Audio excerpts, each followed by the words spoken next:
There's more DEI at Texas A&M. It's August 14th, 2024, and these are your headlines.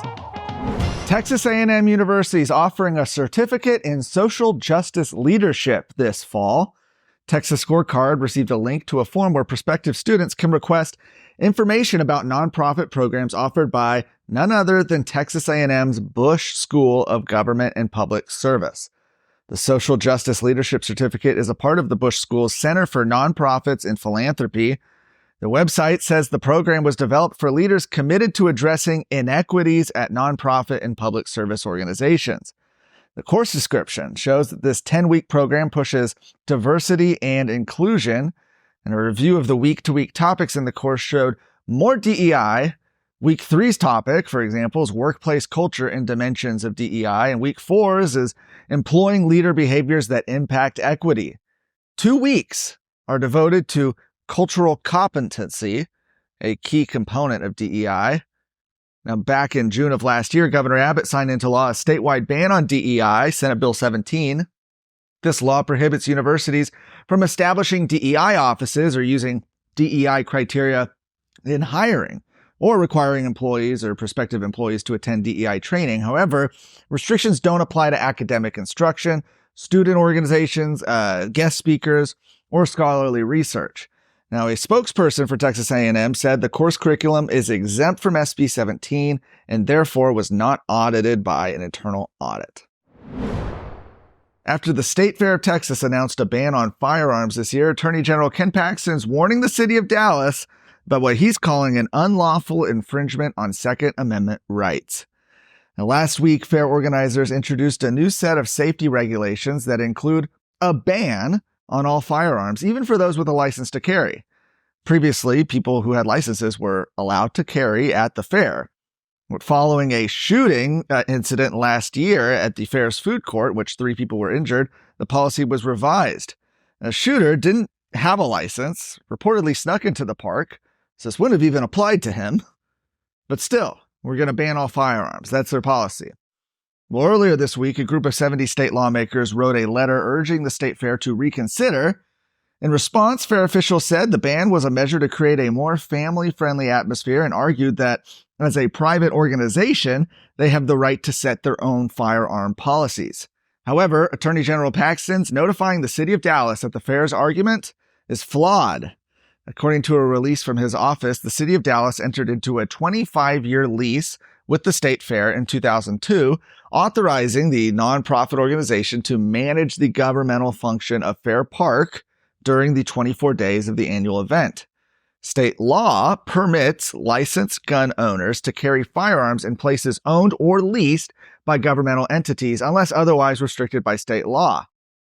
Attorney General Paxton said that Texas law clearly states that license to carry holders may not be prevented from carrying a firearm on property owned or leased by the government unless otherwise prohibited by state statute. The State Fair of Texas's recent policy infringing on LTC holders' Second Amendment rights is unlawful. Dallas has 15 days to address the issue, or I will see them in court. The fair is scheduled to run from September 27th through October 20th. America is at a crossroads. Now, more than ever, Texas must step up and lead the country.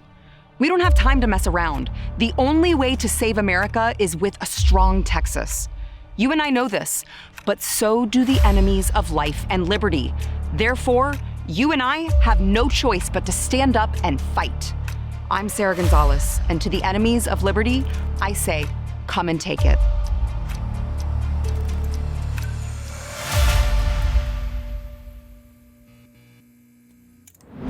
Last up, in a significant shift from their previous position, the Texas Farm Bureau will now not oppose and may even support the state legislature's proposed ban on land sales to hostile foreign nationals from countries such as China. According to the U.S. Department of Agriculture, Chinese firms and investors have acquired nearly 400,000 acres of U.S. land.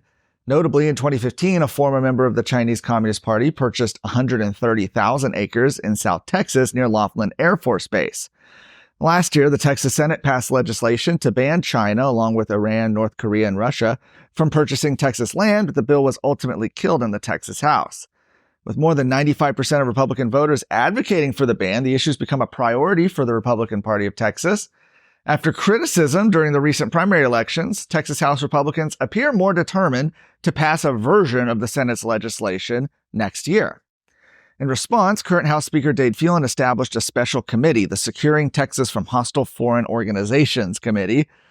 During the committee's only hearing last month, a Texas Farm Bureau representative expressed concerns that a ban could infringe on the property rights of property sellers.